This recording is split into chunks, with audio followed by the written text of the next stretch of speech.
हिमालय की सेहत दुनिया के सुरक्षित भविष्य की गारंटी है, लेकिन जिन आपदाओं से आज हिमालय जूझ रहा है वो दुनिया के भविष्य को खतरे में डाल रहे हैं। बातें तो बहुत होती हैं, लेकिन क्लाइमेट फाइनेंस यानी कि प्रकृति को बचाने के लिए पर्याप्त फंडिंग की कमी लगातार बनी हुई है, चाहे वो हिमालय की आपदाओं की बात करें या दुनिया में आने वाली तमाम आपदाओं की। मुंबई में उत्तराखंड के अहम सरकारी वैज्ञानिक थिंक टैंक और एजेंसी यूकॉस्ट की ओर से दुनिया का ध्यान इसी ओर खींचा गया। देखिए ये रिपोर्ट। मुंबई के वर्ल्ड ट्रेड सेंटर में उत्तराखंड राज्य विज्ञान और प्रौद्योगिकी परिषद यानी कि यूकॉस्ट ने दूसरा आपदा प्रबंधन प्री सम्मेलन आयोजित किया। समिट का उद्घाटन महाराष्ट्र के वन और पर्यावरण मंत्री गणेश नाइक ने किया, तो उत्तराखंड के मुख्यमंत्री पुष्कर सिंह धामी कार्यक्रम में डिजिटल माध्यम से जुड़े। कार्यक्रम की थीम थी sustainable financing for climate resilience and disaster management. सहयोग, नवाचार एवं वित्तीय संसाधनों को आपदा प्रबंधन से जोड़ने की दिशा में एक महत्वपूर्ण पहल है।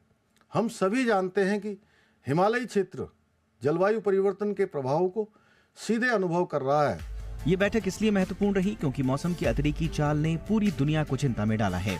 बाढ़, भूस्खलन, सूखा ये सब आम हो रहे हैं। उत्तराखंड जैसे पहाड़ी इलाकों और समूचे हिमालयी इकोसिस्टम में तो हर साल कुछ न कुछ होता रहता है जो पूरी दुनिया को सकते में डालता है।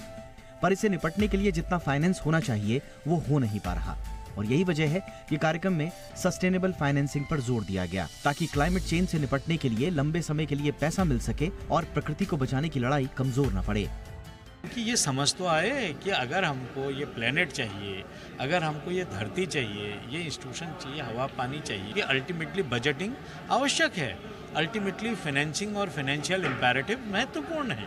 इसलिए उसकी चर्चा हम लगातार कर रहे हैं कि डिजास्टर को तभी टाला जा सकता है, और विशेष रूप से क्लाइमेट डिजास्टर को, जब हमारे पास इस तरह के प्रोविजंस हों। बीते कुछ सालों में देखें तो UNDRR की 2023 की रिपोर्ट बताती है कि दुनिया भर में आपदाओं से हर साल 250 अरब डॉलर यानी 20 लाख करोड़ रुपए का नुकसान हो रहा है। 2023 में भारत में आपदाओं से 9.8 बिलियन डॉलर का नुकसान हुआ, यानी करीब 80,000 करोड़ रुपए का।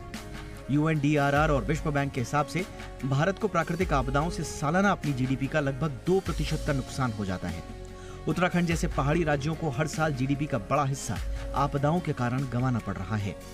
सरकार को ये नुकसान राहत, पुनर्वास, इंफ्रा को दोबारा खड़ा करने और पर्यटन के नुकसान के तौर पर भुगतना पड़ता है। इस समिट से ये संदेश देने की कोशिश की गई कि सस्टेनेबल फाइनेंसिंग सिर्फ पैसा नहीं है बल्कि भविष्य की उम्मीद है।